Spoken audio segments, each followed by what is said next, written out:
The billionaire's deaf mother looked at Julian, her hands moving with a sharp, heartbreaking elegance. Julian's breath caught in his throat. He was just a waiter. He wasn't supposed to be a messenger for a family's pain. He turned to the formidable Eleanora Hayes, whose cold gray eyes were fixed on him, demanding an answer. "What?" Eleanora's voice was clipped, impatient. "What did she say?" Julian's gaze flickered back to the older woman, Genevieve, who stared at her daughter with a lifetime of disappointment in her eyes. He could lie. He could soften the blow, say something polite, something meaningless. It would be the safe thing to do. But the raw emotion in the mother's silent words felt too important to betray. He took a steadying breath. "She says," Julian said, his voice quiet but clear in the hushed, expensive restaurant. "She wonders if you would even notice if she disappeared from this table."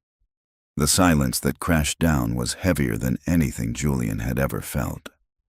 Eleanora Hayes stared at him, her mask of corporate power cracking for just an instant, revealing a flash of raw, wounded shock. Then, her eyes narrowed, and her suspicion fell on him like a physical weight. In that moment, Julian knew he had done more than just translate a sentence. He had stepped into the middle of a war and made himself a target. Before Eleanora could formulate a response, her mother's hands moved again, this time in a smaller, more private gesture directed only at Julian. Her expression was apologetic, her movements conveying a deep, personal weariness. Julian's heart went out to her. He gave a slight, almost imperceptible nod, his own expression softening with an understanding that felt far too intimate for the setting. That small, silent exchange was the final straw. To Eleanora, it looked like a conspiracy, a secret shared between her mother and this stranger, a secret she was excluded from. The waiter wasn't just a translator. He was an accomplice. "The check," Eleanora said, her voice dropping to a low, dangerous tone. Her phone was already in her hand, the screen glowing beneath the table. "And you can leave the bottle." "Of course," Julian murmured, retreating from the table as quickly as he could without breaking into a run. He could feel Eleanora's gaze burning into his back, a sensation like ice and fire. As he turned away, he saw her thumb moving swiftly across her phone's screen. "The waiter at my table," she typed to her head of security.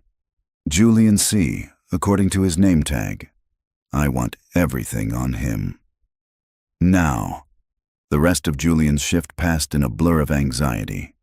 He avoided table 12, sending another waiter to collect the payment, a tip so mechanically generous it felt more like an insult than a reward. Every shadow in the restaurant seemed to hold a new threat, every quiet conversation a potential discussion about him. He replayed the moment over and over in his head. It had started so simply. He'd seen the older woman, Genevieve, trying to get her daughter's attention, her hand gestures growing more and more frustrated as Eleanora remained glued to her phone, her face illuminated by the cold blue light of stock tickers and urgent emails. He had only approached because he recognized the loneliness in her eyes, a look he knew all too well. He'd learned sign language for his daughter, Lily, but in doing so, he had learned to see a world of silent conversations happening all around him. "Excuse me, ma'am," he had signed, approaching their table cautiously. "Is there anything I can get for you?" Genevieve's face had transformed with a surprise that quickly melted into relief. "You sign?" her hands had asked, a smile finally touching her lips. "Oh, thank heavens. I was just trying to ask about the sauce on the salmon." Their conversation had been brief and warm. He'd explained the ingredients, and she had told him it reminded her of a trip to the coast she'd taken with her late husband. It was only when Eleanora finally looked up, annoyed by the interruption, that Genevieve's frustration had boiled over, leading to the heartbreaking question that Julian had been forced to translate. The last thing she had signed to him, the secret that had so enraged her daughter, was simple and sad. "I'm sorry. I shouldn't have put you in the middle. It's just so lonely sometimes." His nod hadn't been an agreement to some scheme. It had been a simple acknowledgement of her pain. He knew what it was to be lonely in a crowded room. Finally, at midnight, his shift ended. The cold night air felt good on his flushed face as he walked to the bus stop. The meager tips from the night crumpled in his pocket. The encounter with Eleanora Hayes already felt surreal, like a scene from a movie. But the fear was real. A woman with that much power could crush a person like him without a second thought. She could get him fired. She could do worse. He tried to push the thought away. He had more important things to worry about. He had Lily. His apartment was on the 4th floor of a walk-up in a neighborhood that the city's wealthy only saw from the windows of their town cars on the way to the airport. The contrast between the hushed elegance of the restaurant and the noisy, lived-in reality of his building was a gulf that Julian crossed every single day. But the moment he unlocked his door and stepped inside, the anxiety of the night began to recede. His neighbor, Mrs. Gable, an elderly woman who watched Lily after school, was dozing in his worn armchair. She blinked awake as he came in. She was an angel, as always, the old woman whispered, gathering her things. Finished her homework and was asleep by 9. Thank you, Clara. I don't know what I'd do without you. He pressed a few of the crumpled bills from his pocket into her hand, ignoring her protests. After she left, he went to his daughter's room. Lily was curled up under a patchwork quilt, her small chest rising and falling in the soft glow of her rocket ship nightlight. Her hearing aids were on the bedside table, next to a drawing she'd made of a smiling girl with a dog. His heart ached with a love so fierce it was almost painful. She was his entire world, the reason for every long shift, every sacrifice, every fear. He smoothed the hair back from her forehead, his touch gentle. She had her mother's hair, the color of dark honey. A pang of grief, familiar and sharp, went through him. It had been 3 years since an illness had stolen his wife from them, leaving him with a mountain of medical debt and a hole in his life that could never be filled. All he had left of her was this beautiful, brilliant little girl. He went back into the small living room, the city's distant sirens a familiar lullaby. He sat at the small kitchen table and looked at the pile of bills waiting for him. The hospital, the collections agency, the rent. He was barely treading water, and a woman like Eleanora Hayes could create a tidal wave without even trying. As he stared out the window at the endless grid of city lights, he felt a profound sense of vulnerability.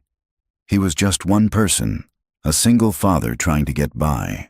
He didn't know that miles away, in a sterile downtown office, a team of private investigators was already at work, digging into every corner of his life, commanded by the single, chilling text of a woman who now considered him a threat. He just knew that he had provoked something dangerous. He stood up and checked the deadbolt on the door, then checked it again. For the first time in a long time, Julian Croft was afraid of what the morning might bring. The morning light was a pale, sterile gray, filtering through the floor-to-ceiling windows of Eleanora Hayes's penthouse. The view stretched from the Hudson to the East River, a kingdom of glass and steel she commanded from her throne of Italian leather. At 7 a.m., she had already been working for 2 hours, her breakfast an untouched plate of fruit, her coffee a cold, bitter necessity. The silence in her home was absolute, broken only by the soft clicks of her keyboard. It was the way she liked it, orderly, controlled, predictable. The incident at the restaurant was an anomaly she was determined to correct. People were data points, their actions predictable variables in a complex equation. The waiter, Julian Croft, was an unknown variable, and she despised unknowns. She expected the file on her desk to confirm her initial hypothesis. He was a grifter, a small-time predator who targeted the wealthy and vulnerable.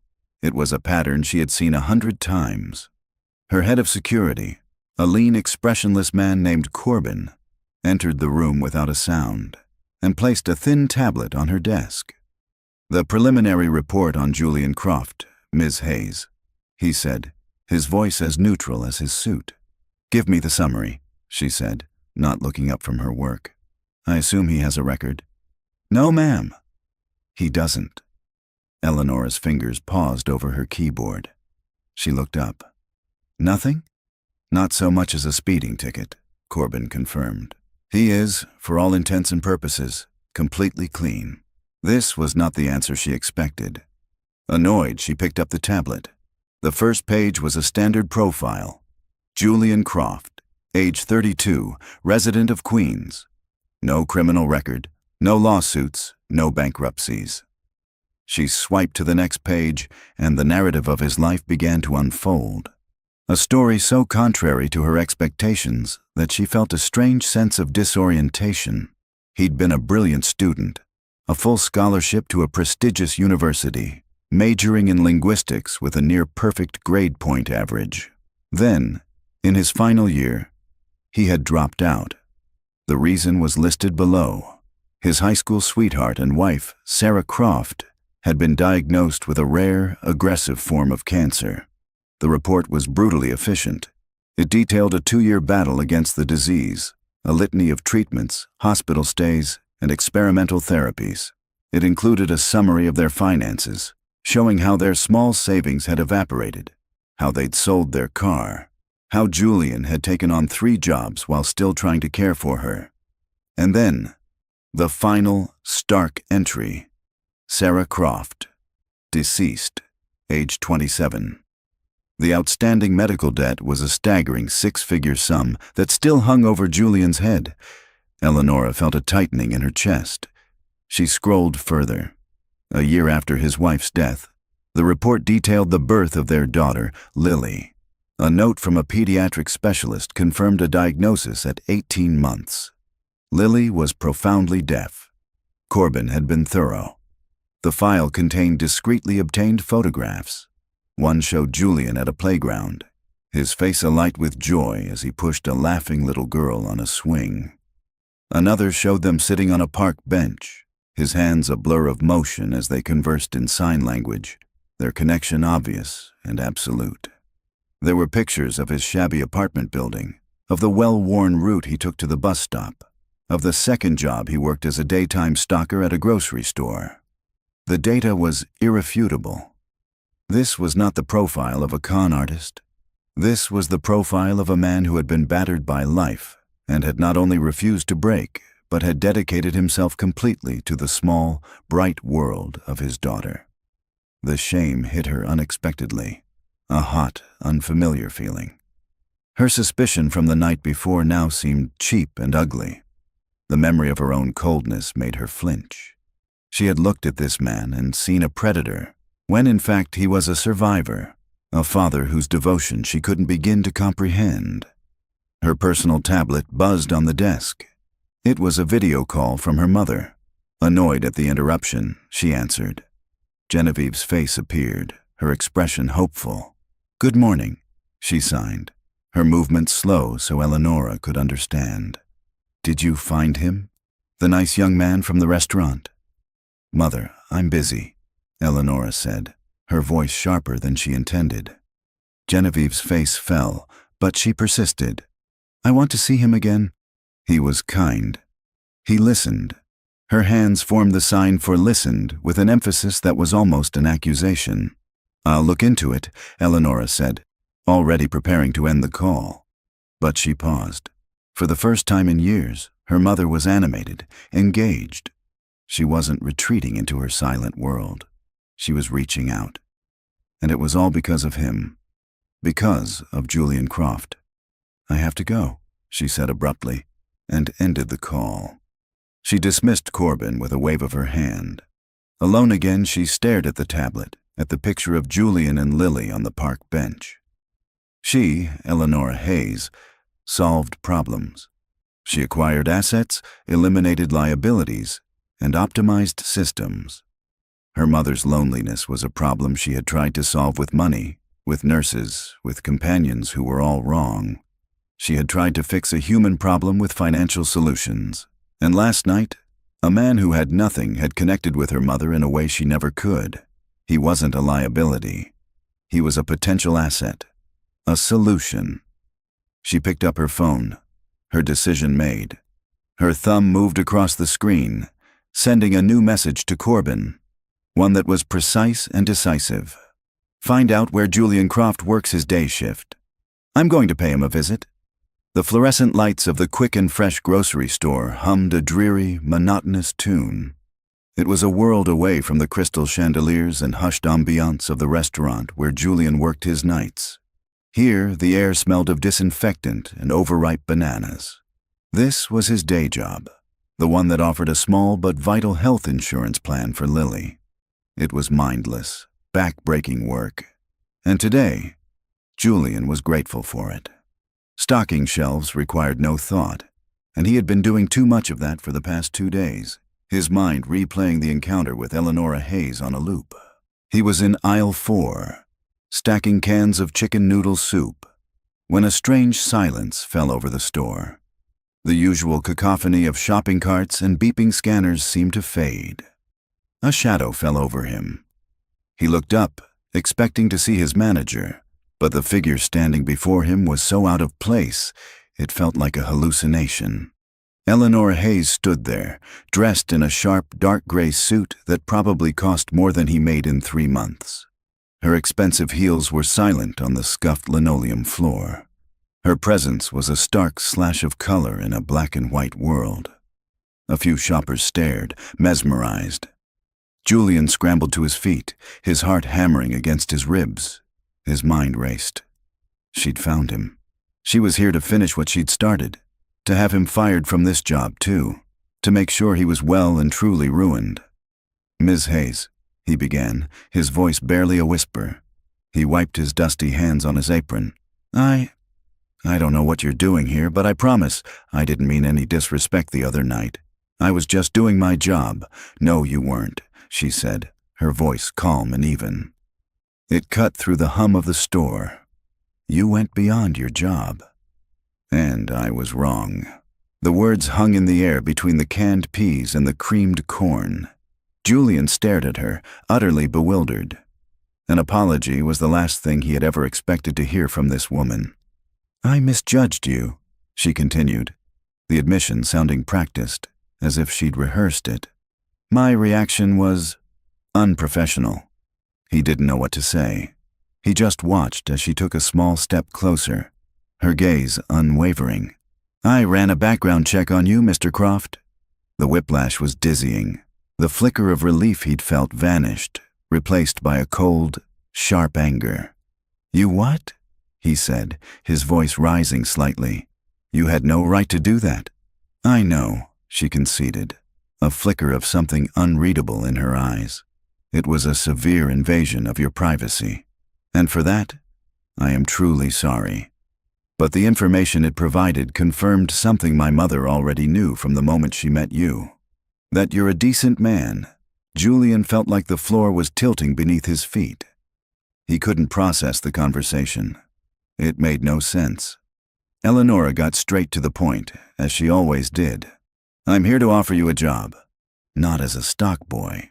I want you to work for me." "Doing what?" he asked, his suspicion returning full force. "Not for me, precisely. For my mother," she clarified. "I want to hire you as her personal interpreter and companion. To be a bridge for her to the world she's been cut off from." She named a salary, a number so large that Julian thought he must have misheard. It was more than he made in a year from both of his jobs combined. It was enough to pay off every last cent of Sarah's medical debt. It was enough to give Lily everything she ever wanted. He recoiled as if she'd struck him. "No," he said, shaking his head. "I don't want your charity." "I don't need your pity, Ms. Hayes." "This isn't pity," she insisted, and for the first time, her voice lost its corporate polish and held a note of raw frustration, a hint of vulnerability. "Believe me, I am not a charitable person. This is a business proposition. My mother's happiness is an asset I have failed to secure. Her isolation is a liability I have failed to mitigate. You, Mr. Croft, are a solution." She looked away for a second, towards the front of the store, as if gathering her thoughts. For the first time since my father passed away, she connected with someone. For 5 minutes in a restaurant. She wasn't lonely. That is valuable to me. More valuable than the salary I am offering you. She reached into her pocket and pulled out a simple, heavy business card, holding it out to him. It was stark white, with her name and a single phone number embossed in black. "The offer is real," she said. "Your hours would be your own. Your only responsibility would be to spend time with her, to take her places, to talk to her, to give her back a piece of the world she has lost." Julian looked from the card to her face. He saw no deception there, only a kind of desperate pragmatism. She saw a problem and was willing to pay to fix it. He and his daughter were just collateral benefits. "Think about it," she said softly. "Call me when you've made your decision." Without another word, she turned and walked away. Her exit was as quiet and impactful as her arrival.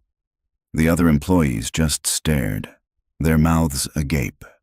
Julian stood frozen in the soup aisle, the small, heavy card feeling like a lead weight in his hand.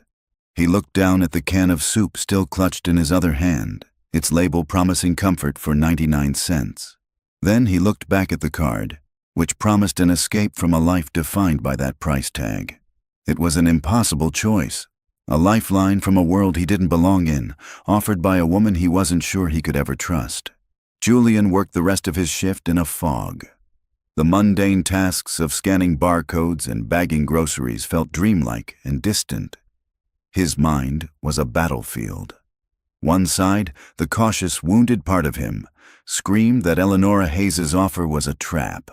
People like her didn't help people like him. They used them. They were pieces in a game so complex he couldn't even see the board. She had investigated him, violated his privacy without a second thought. How could he possibly trust a woman whose first instinct was to treat him like a criminal? But the other side of him, the desperate, exhausted father, saw the offer for what it was. A miracle. A lifeline. The number she had named echoed in his ears. It was more than just money. It was freedom. It was the end of the crippling anxiety that came with every final notice in the mail. It was the ability to fix the rattling noise in their old refrigerator, to buy Lily new winter boots without having to skip meals, to finally pay off the last of the hospital bills that felt like a monument to his wife's memory. He walked home, Eleanora's stark white business card feeling like a hot coal in his pocket. When he opened the door to his apartment, the argument in his head went quiet. The sight of his small, worn-out living space was the only evidence he needed. The couch had a tear in the armrest he'd tried to patch. The rug was frayed at the edges. A water stain bloomed on the ceiling from a leak in the apartment above. This wasn't a life. It was a holding pattern. Lily was at the kitchen table, her tongue sticking out in concentration as she worked on a drawing for school. She looked up when he came in, her face breaking into a wide, luminous smile. "Hi, Daddy," she signed, her small hands moving with an energetic grace that always made his heart ache. "Hi, my little star," he signed back, dropping his bag and crouching beside her. "What are you drawing?" She proudly held up her paper. It was a picture of him. On one side, he was holding a mop at the restaurant. On the other, he was holding a price scanner at the grocery store. The assignment was, "What my parents do." His chest tightened. He was proud of his work. It was honest, and it kept them fed. But seeing it through her eyes, reduced to these simple, tired tools, felt like a punch to the gut. "What was your job before, Daddy?" Lily signed, her expression curious. "When Mommy was here."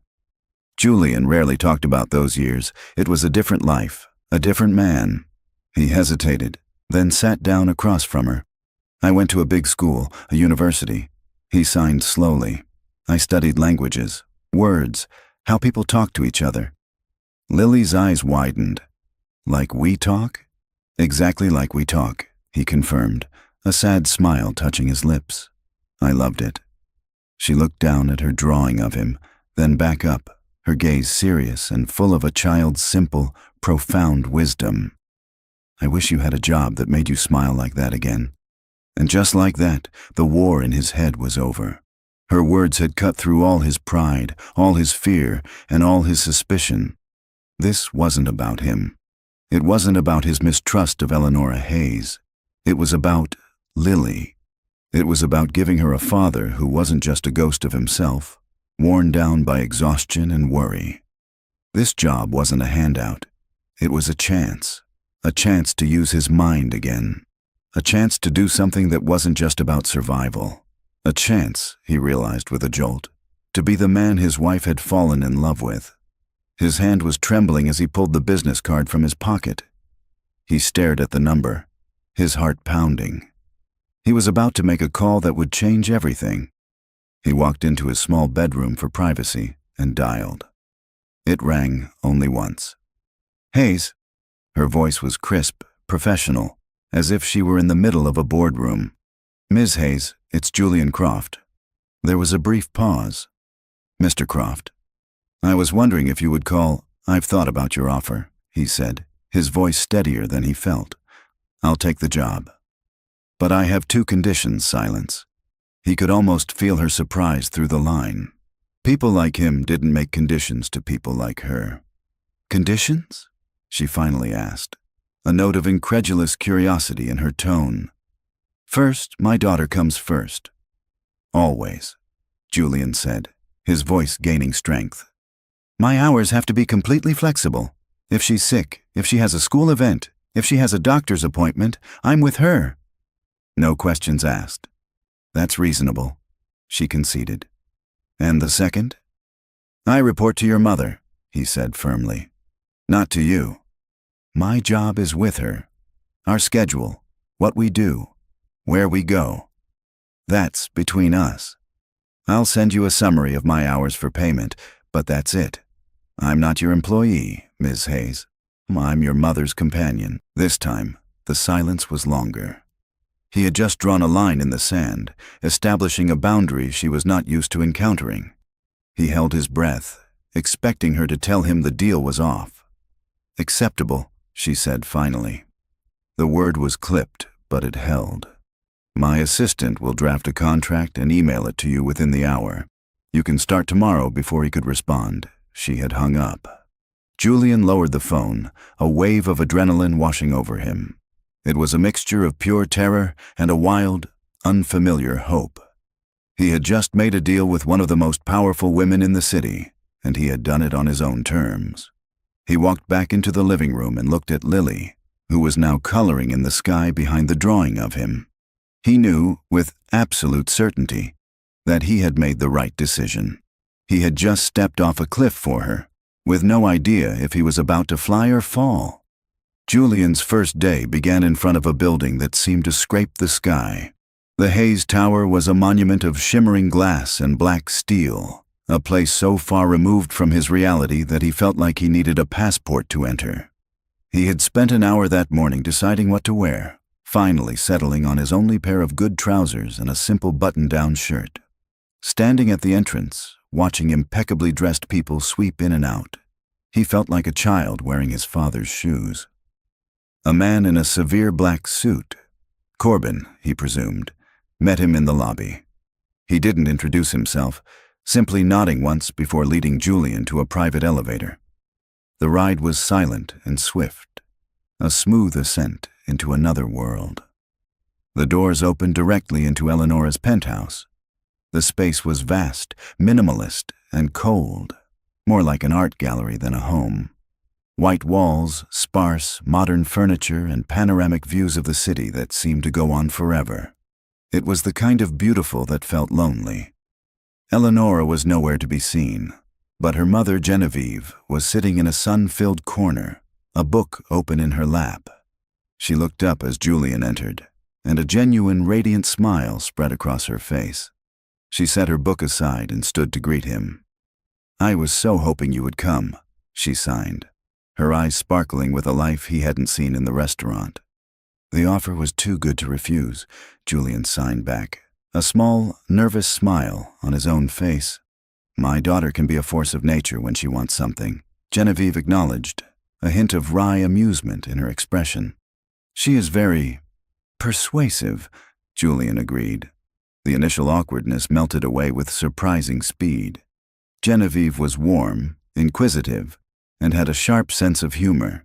She asked him about Lily, and Julian's nervousness vanished as he proudly showed her pictures on his phone. He told her about Lily's love for drawing, her stubborn independence, and her wild imagination. Genevieve's eyes softened. "She is beautiful. You are a good father." Then she looked around the cavernous, silent apartment. Eleonora was like her once, before her father died, before she decided she needed to build all of this. Her hands made a gesture that encompassed the entire penthouse, to keep the world out.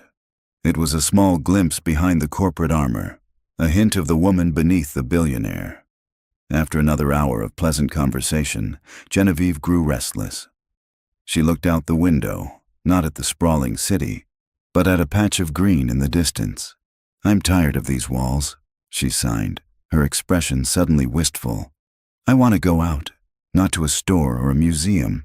I want to go to the park, the one downtown, with the old carousel." Julian was taken aback. It was such a simple request. Of course, he signed immediately. "Let's go." The afternoon was a revelation.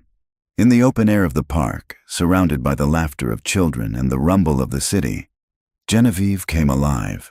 She was no longer the fragile, lonely woman from the restaurant, but a vibrant, funny person who had been starved for normal life. They walked along the paths, their hands in constant, flowing conversation. She told him about meeting her husband, and he told her about meeting Sarah. They discovered a shared love for old movies and a mutual dislike for modern art. He bought them hot dogs from a street vendor, and they sat on a bench, eating and laughing. For Julian, the experience was utterly surreal. He was being paid a fortune to do this, to simply enjoy a beautiful day with a kind woman. For the first time, the job didn't feel like a transaction. It felt like a friendship. When he helped her onto the brightly painted horse of the carousel, her joyous, uninhibited laughter was a sound he couldn't hear, but a sight he would never forget. He felt his own smile, a real one, the kind Lily had wished for.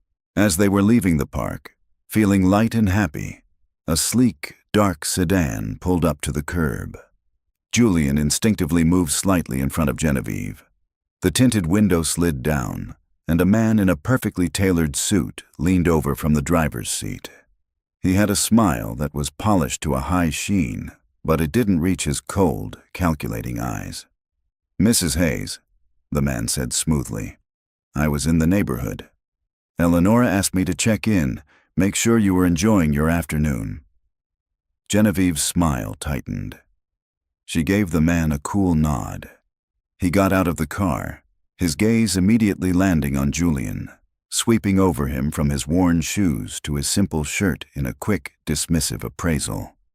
"And you must be Mr. Croft," he said, extending a hand. "Gareth Cromwell. I'm a senior vice president at Hayes Corp. Eleonora has told me so much about you." Julian shook his hand, feeling a chill at the man's firm, proprietary grip. The words were friendly, but the tone was laced with something else, a subtle warning, a territorial claim. Genevieve touched Julian's arm, drawing his attention. She signed discreetly, her body shielding the gesture from Gareth's view. He is a wolf who learned how to smile. "We were just heading back," Julian said to Gareth, keeping his voice neutral. "Thank you for stopping." "Nonsense, let me give you a ride," Gareth offered, his smile unwavering. "We prefer to walk," Julian replied politely but firmly, leaving no room for argument. Gareth's eyes narrowed for a fraction of a second before the polished mask slipped back into place. "Of course. Have a wonderful day." He got back in his car and drove off, but Julian could feel his eyes on them in the rear-view mirror. The encounter, brief as it was, had punctured the day's perfect bubble. Julian looked at Genevieve, who seemed to have shrunk back into herself slightly. The light in her eyes dimmed. He knew, with a certainty that settled like a stone in his stomach, that he had just met the real danger in Eleonora Hayes's world. It wasn't the sharp-tongued CEO he had to worry about. It was the smiling man in her inner circle. The weeks that followed settled into a rhythm that felt both dreamlike and wonderfully real. Julian's life had been completely remade. The exhaustion that had been his constant companion for years began to recede. The dark circles under his eyes faded. He quit the grocery store then, with a deep sense of relief. He worked his final shift at the restaurant. His days now belonged to Genevieve, and by extension, to Lily. He was able to walk Lily to school every morning and be there to pick her up every afternoon, a simple luxury that felt like the greatest wealth in the world. They had time for parks, for museums, for homework at the kitchen table without him half asleep on his feet. Lily blossomed under the full sun of his attention. His friendship with Genevieve deepened into something rich and familial. She was no longer just his employer, she was his confidant. He told her about Sarah, and she told him about her husband, Thomas. They discovered a shared history of loving deeply and losing devastatingly. She became a grandmother to him, a steady, warm presence in a life that had been sorely lacking one. His interactions with Eleonora were, as he had demanded, almost non-existent. He emailed a simple invoice for his hours at the end of each week, and the money would appear in his bank account the next day, transferred by an anonymous assistant. But he knew she was watching from a distance. During her daily video calls with her mother, Genevieve's hands were a constant flurry of stories about him. Julian and I went to the botanical gardens today. The orchids were beautiful. Julian says Lily learned to ride her bike without training wheels. Julian thinks you work too hard. Eleonora would listen with an unreadable expression, her responses brief. But Julian could feel her presence, a silent observer in the background of his new life. Then, one afternoon, Genevieve issued a command. "We are having dinner," she signed to Julian, her expression leaving no room for argument. "A proper one. Here, Friday night, you will bring Lily. I will cook." She presented the same command to Eleonora, who, for the first time in their relationship, Julian learned, was rendered speechless. Her penthouse, her fortress of solitude, was to be invaded by a 7-year-old child. But Genevieve was happier and healthier than she had been in a decade, and Eleonora knew who to thank for it. Reluctantly, she agreed. Friday evening arrived, charged with a nervous energy. Julian and Lily rode the silent elevator up, Lily clutching a folded piece of drawing paper in her hand, her eyes wide with a mixture of awe and apprehension. When the doors opened, Genevieve was there to greet them, wrapping Lily in a warm hug. Eleonora stood awkwardly in the background. She was dressed in simple slacks and a silk blouse, a clear attempt at casual, but she still looked like a CEO commanding a hostile takeover. She had no idea how to act around a child. "Hello, Lily," she said, her voice a bit too formal. "It's a pleasure to have you in my home." Lily hid behind Julian's legs, but Genevieve, the master of this new family dynamic, smoothly bridged the gap. The evening progressed, stilted at first, but gradually warming. Lily, seeing Genevieve's easy affection, slowly came out of her shell. After dinner, she walked shyly over to Eleonora, her small hand outstretched, holding the folded paper. "This is for you," Julian translated for her. Eleonora took it, a look of confusion on her face. She unfolded the paper. It was a child's drawing, rendered in bright, cheerful crayon. 4 stick figures stood under a massive, multicolored rainbow. She could recognize her mother's silver hair, Julian's taller frame, and Lily's smiling face. And then she saw the 4th figure, the one with the dark hair, holding her mother's hand. Her. Something inside Eleonora, something she thought had turned to stone years ago, shifted. No one had given her a gift like this, a thing of no monetary value, a thing of pure, simple affection, since she herself had been a child. "Thank you, Lily," she said, and her voice was soft, stripped of its usual armor. "It's beautiful. I'm going to put it in a very special place." Later, while Genevieve and Lily were on the floor working on a large puzzle together, Eleonora found Julian in the kitchen, helping to clear the plates. "Thank you," she said quietly, startling him. He turned to face her. "For what you've done for my mother." She hasn't been this happy in years. She paused, glancing towards the living room. "And for the picture." "Lily wanted to make it," Julian said. "She was excited to meet her grandmother's daughter."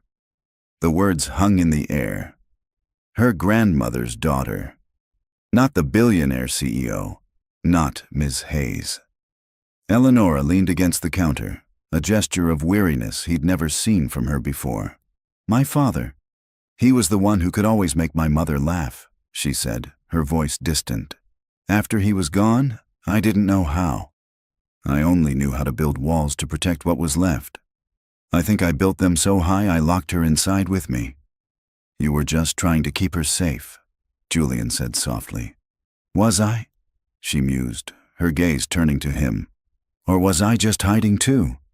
It was the first real conversation they had ever had. Not a confrontation, not a negotiation. Just two people standing in a quiet kitchen, sharing a moment of unguarded truth. The air between them shifted, charged with a new, unspoken potential. The evening ended on a note of gentle warmth. As Julian and Lily prepared to leave, Eleonora carefully placed Lily's drawing on the gleaming, empty door of her multi-thousand-dollar refrigerator, securing it with a magnet. It looked wonderfully, ridiculously out of place. As the elevator doors closed on Julian and his smiling, sleepy daughter, Eleonora's phone buzzed in her pocket. She pulled it out. It was a text from Gareth. "Hope you're having a relaxing evening. Just closed the Henderson deal. We should celebrate, just the two of us." The message was a cold splash of reality. It was a reminder of her other life, the one of relentless ambition, of predatory smiles and men like Gareth who saw her as a prize to be won. She looked from the glowing screen of her phone to the child's drawing on her fridge. For the first time, Eleonora Hayes felt torn not between two business decisions, but between two different worlds, and she was no longer sure which one was real. The dinner party marked a subtle but profound shift. Eleonora found herself walking past her refrigerator multiple times a day, her eyes drawn to the colorful crayon drawing. It was a beacon of chaotic, simple joy in her meticulously ordered world. The memory of the evening, of the easy laughter between Julian and her mother, of Lily's unabashed awe, stayed with her. It felt like a window had been opened in a room that had been sealed shut for years, and she wasn't entirely sure how she felt about the fresh air. Her interactions with Gareth became strained. His texts and calls, once a familiar part of her professional life, now felt intrusive, tinged with an ambition she was beginning to find repulsive. When he suggested they celebrate the Henderson deal, she put him off with a curt, non-committal reply. She was busy. Gareth noticed the change immediately. He was a student of power, and he saw Eleonora's attention shifting. This waiter, this nobody, was becoming more than just an employee. He was a distraction, an emotional variable that Gareth could not control. And what Gareth couldn't control, he destroyed. His initial searches for dirt on Julian had come up empty, revealing only a tiresome story of tragedy and paternal devotion. So, if there was no dirt to be found, he would have to plant some. His target was chosen with surgical precision: Genevieve's jewelry. Specifically, the Star of Ardennes, a breathtaking diamond necklace Thomas Hayes had given his wife for their 20th anniversary. It was Genevieve's most cherished possession and Eleonora's most tangible link to her father's memory. It was kept in a state-of-the-art safe in Genevieve's dressing room, a vault within the fortress of the penthouse. Its value was immense, but its sentimental worth was incalculable. With the cool efficiency of a corporate takeover, Gareth made his arrangements. He presented Eleonora with a proposal for a comprehensive security upgrade for the entire Hayes Tower, citing a recent, entirely fictional spike in high-end residential crime. Preoccupied, she signed off on it without a second thought. The technicians who arrived were not from the security firm. They were discreet specialists on Gareth's private payroll. While they went through the motions of upgrading systems, one of them spent 10 minutes in Genevieve's dressing room. He didn't crack the safe. He simply used a sophisticated device to temporarily disable the silent alarm sensor on the door and, most critically, to clone the master keycard that Eleonora had issued to Julian. Meanwhile, Julian's world was bathed in a light he had almost forgotten existed. He had moved them into a small but clean 2-bedroom apartment in a quiet, safe neighborhood with a good school for Lily. He'd enrolled her in an after-school arts program for deaf and hard-of-hearing children, where she was thriving. For the first time since Sarah's diagnosis, he could breathe. He could sleep through the night without the crushing weight of debt pressing down on his chest. He felt a deep, abiding gratitude to Genevieve, and by extension, to the enigmatic woman who had made it all possible. He found himself thinking about Eleonora more often, wondering about the sad, guarded woman he'd glimpsed in the kitchen that night. The trap was set. All Gareth needed was to get Julian into the penthouse, alone. The opportunity came on a Tuesday afternoon. Gareth, knowing Eleonora was locked in back-to-back meetings across town, had an assistant place a frantic call to Genevieve about a sudden issue with a charity gala she was sponsoring. It was a well-crafted lie, urgent enough to pull her away from the penthouse for several hours.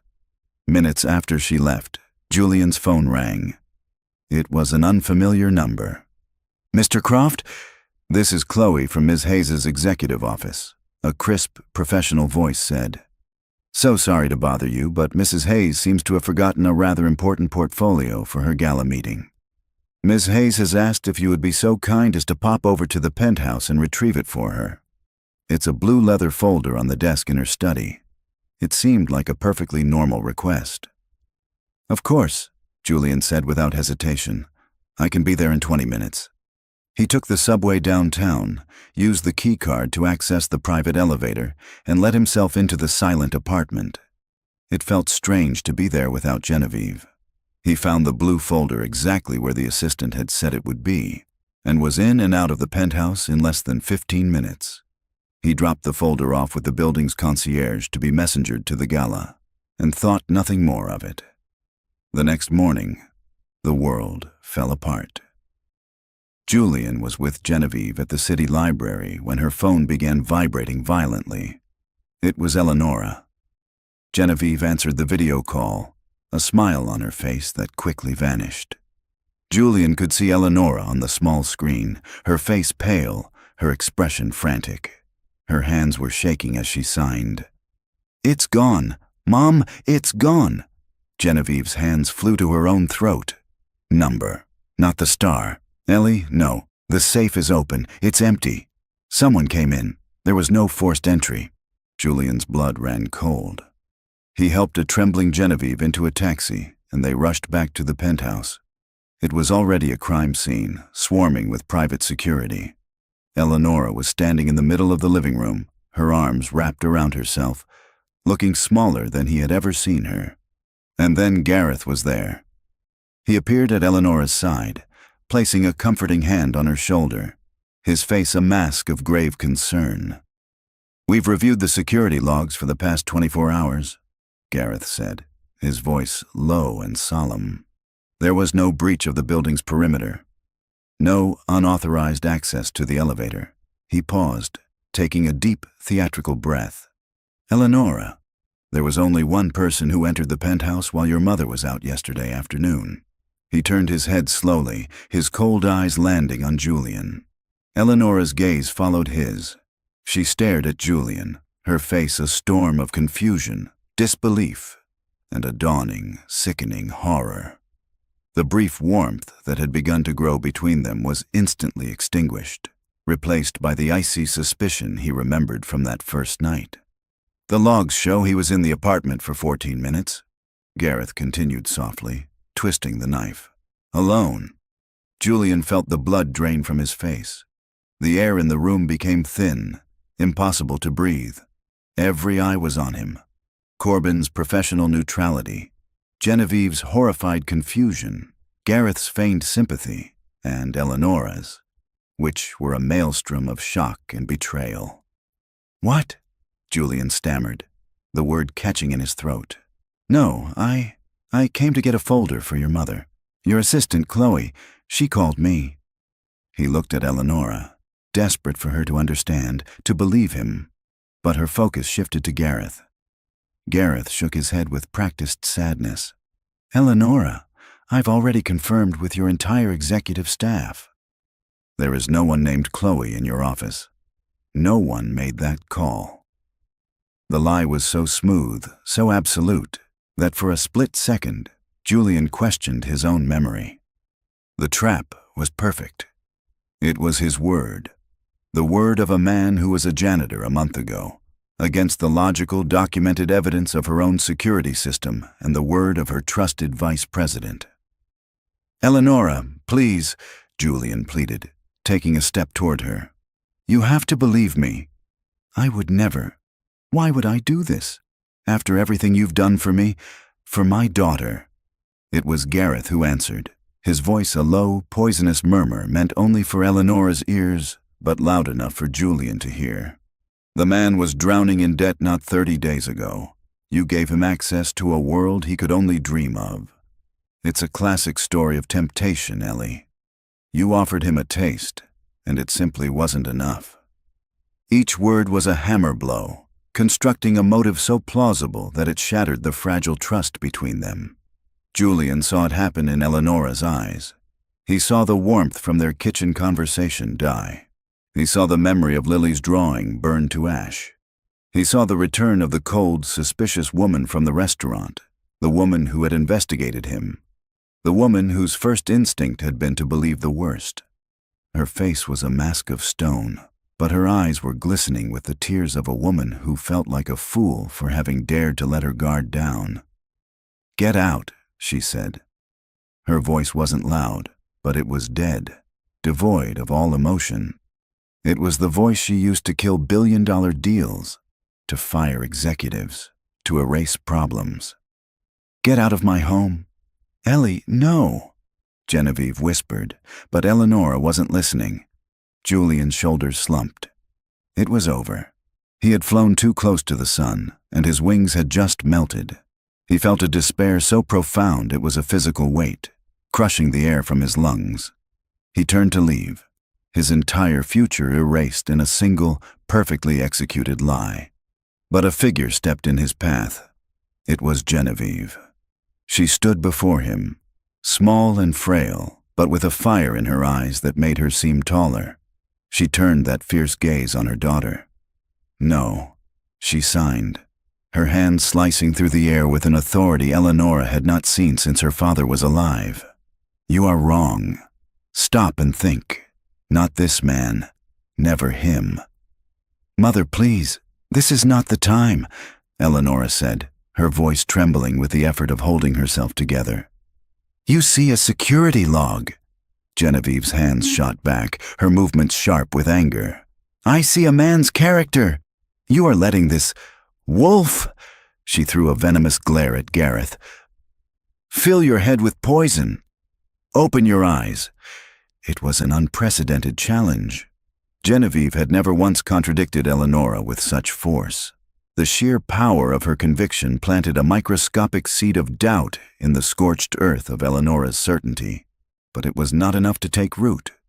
She was too hurt, too raw. Julian looked at the woman defending him, his heart swelling with a gratitude so immense it brought tears to his eyes. "It wasn't me, Genevieve," he said, his voice thick with emotion, speaking and signing the words so she would know their truth. "I swear to you." He gave her one last, desperate look, then walked around her and out of the apartment, the heavy doors closing behind him with a final, damning click. The silence he left behind was suffocating. Gareth moved to comfort Eleonora, but she flinched away from his touch. She was staring at her mother, who was still standing by the door, her expression one of bitter disappointment. Genevieve's gaze was fixed on Gareth. She watched his every move, every comforting word he spoke to her daughter, every feigned look of concern. She knew Julian was innocent, which meant she was in the same room as a very accomplished liar and a thief. And her mind, sharp and observant, began to race. Julian rode the elevator down in a state of shock. He stumbled out into the bustling city street, a ghost in the afternoon sun. The beautiful new apartment, the art program, the quiet hum of security in his life. It was all gone. It had all been a fantasy, and he had just been brutally awakened. He walked into his home, a place that yesterday had felt like a new beginning and today felt like a gilded cage he was about to be evicted from. Lily ran to him, hugging his legs, her face bright with an innocent joy that shattered his heart. She held up a drawing from her art class, a vibrant picture of a soaring bird. He knelt and hugged her tightly, burying his face in her hair, his body shaking with silent sobs. He had no job. His name was destroyed, and he was terrified that at any moment the police would come knocking on his door. The hope he had so foolishly allowed himself to feel was gone, replaced by the cold, familiar terror of a man with everything to lose. The silence in the penthouse was a living entity, heavy and suffocating. For 2 days, Eleonora had been a phantom in her own home, moving from her office to her bedroom, her face a pale, impenetrable mask. She had canceled all her meetings, delegating her entire empire to her subordinates. The theft of the necklace was a painful blow, but the betrayal of Julian Croft was a wound that had shattered something deep inside her. But Genevieve was not idle. She was a woman who had spent a lifetime observing a world she could not hear, and it had sharpened her other senses, especially her intuition. She watched her daughter grieve a betrayal that had never happened, and she watched Gareth Cromwell circle like a vulture, offering sympathy that was as hollow as a drum. She knew Julian was innocent, and in the cold, clear logic of her silent world, that meant Gareth was guilty. She sat in the sun-filled corner where she and Julian had first talked, and she thought. She replayed every detail. Julian's shock, Gareth's smooth accusations. The key was the phone call. The phantom assistant, Chloe. It was the only part of Gareth's story that felt clumsy, an overreach. He hadn't just relied on the security footage. He had invented a lure. Why? To make Julian's presence in the apartment seem premeditated and suspicious. It was the work of a man trying too hard. That afternoon, she walked into Eleonora's home office. Her daughter didn't look up from the tablet where she was aimlessly scrolling through market reports. "You are making the biggest mistake of your life," Genevieve signed, her movements sharp and certain. "The evidence was clear, Mother." Eleonora's voice was flat. "Please, let's not discuss it." "Evidence can be faked," Genevieve shot back. "You, who can see the flaw in a 10,000-page financial projection, are blind to the lie right in front of your face. Why? Because it's easier to believe the waiter is a thief than to believe your trusted colleague is a monster." Eleonora finally looked up, her eyes red-rimmed. "What do you want me to do?" "He was there." "The necklace is gone, think," Genevieve insisted, stepping closer. "Use that brilliant mind I gave you. Ask yourself, who benefits the most from this? And then, find the flaw in his story." Julian said an assistant named Chloe called him. Gareth denied it. "You stopped there, but you should have kept digging." She leaned over the desk, forcing her daughter to look at her. "Get Julian's phone records for that afternoon. Not your office call logs, his. A phone number is a piece of data, Eleonora. Follow the data. It will not lie to you." It was a direct challenge, an appeal not to her daughter's heart, but to her intellect. It was the only language Eleonora was still fluent in. A flicker of the old, sharp-witted CEO returned to her eyes. She was hurt, but her mother was right. She had stopped digging. She had accepted Gareth's word as fact, something she never did in business. She picked up her phone and dialed her head of security.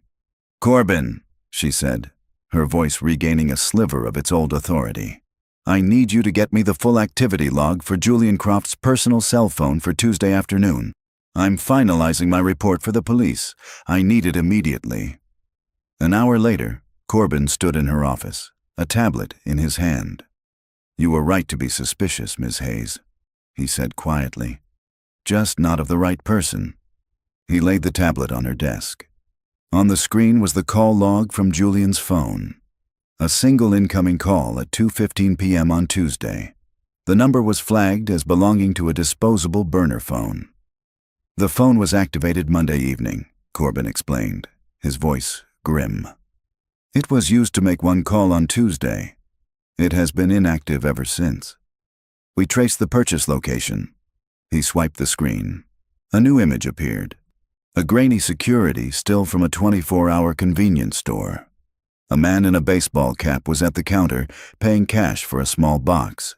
Even with the hat pulled low, there was no mistaking the sharp jawline, the expensive watch on his wrist. It was Gareth Cromwell. The truth hit Eleonora with the force of a physical impact. She gasped, her hand flying to her mouth. It wasn't a mistake. It wasn't a misunderstanding. It was a deliberate, calculated plot. Gareth had framed him. He had manipulated her, played on her deepest fears of being used, and turned her into a weapon against an innocent man. The shame was a tidal wave, hot and suffocating. She saw Julian's face in her mind, his eyes wide with shock and hurt. She heard her own voice, cold and dead, ordering him out of her home. She saw him turning away, destroyed. She had been the fool. She had allowed her pride and her suspicion to make her a pawn in Gareth's disgusting game. The grief over the stolen necklace vanished, replaced by a rage so pure and cold it steadied her shaking hands. She looked up at Corbin, her face pale, but her eyes now chips of ice. The wounded woman was gone. The CEO was back. "Get me Gareth," she said, her voice dangerously quiet. "Tell him I need to see him in my office to discuss his promotion." Effective immediately, Gareth Cromwell walked into Eleonora's office with the confident stride of a conquering hero. The summons had been exactly what he was waiting for. With the waiter gone, his path to Eleonora's side, and to the power that came with it, was finally clear. He found her standing by the window, her back to him, looking out over the city. "You wanted to see me, Ellie?" he asked, his voice smooth and familiar. "I did, Gareth," she said, turning around. Her face was calm, her expression unreadable. "I've been thinking a great deal about the future, about loyalty, about who I can truly trust in my inner circle." Gareth's heart swelled with triumph. "Loyalty is everything," he agreed earnestly. "You know you can always count on me." "I'm beginning to realize that," she said, her voice dangerously soft. She walked to her desk and picked up the tablet. "In fact, your recent diligence has been very illuminating." She slid the tablet across the polished obsidian desk. Gareth looked down, his confident smile freezing on his face. On the screen was a crystal-clear image of him, standing at the counter of a convenience store, purchasing a burner phone. "I believe a promotion is in order," Eleonora said, her voice dropping to an icy whisper. "To head of corporate espionage, though it seems you're already an expert." The blood drained from Gareth's face. He stammered, a string of incoherent denials falling from his lips. "That's not... I can explain. That could be anyone." "Could it?" Eleonora swiped the screen. A call log appeared, showing the single call made from that phone to Julian's. She swiped again. A report from Corbin's tech team, detailing how the safe's alarm had been bypassed and Julian's keycard cloned during the security upgrade that Gareth himself had ordered. She had him. Every piece of his pathetic, treacherous plan was laid bare. "You did it to protect me, I assume?"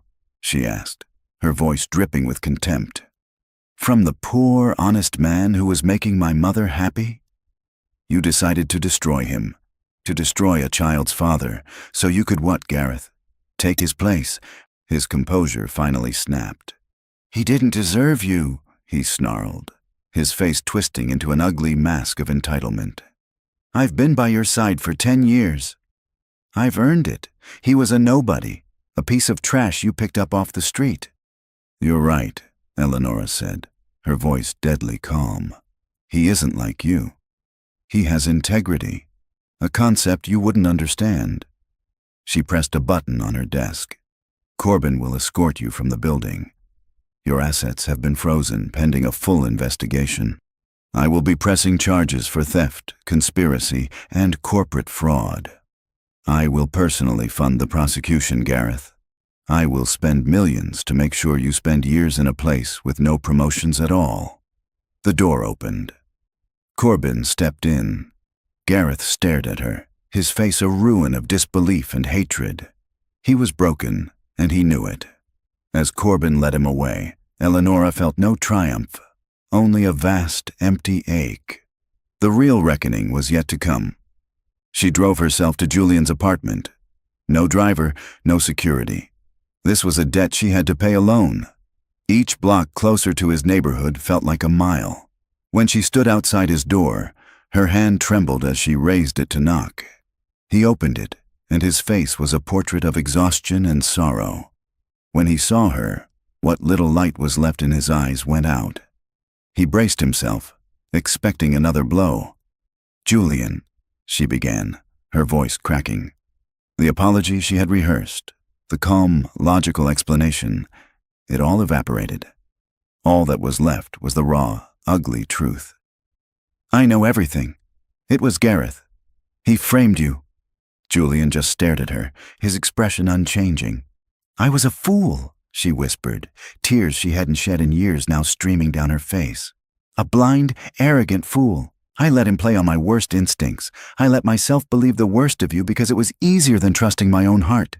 I hurt you, I accused you, and there is no excuse for what I did. I am so sorry." He was silent for a long time, the sounds of the city drifting up from the street below. She could see the battle in his eyes, the deep wound she had inflicted warring with the innate goodness of his character. "I was so scared," he finally said, his voice raspy. "When I saw you standing here, I thought you were going to have me arrested. I was afraid they would take Lily away." The simple, devastating confession shattered the last of her composure. "I know," she sobbed. "Julian, can you ever forgive me?"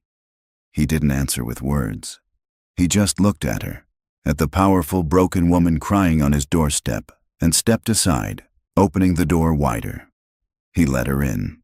A year later, the sun was setting over a lush green lawn. The wedding was small, intimate, attended only by a handful of close friends and family.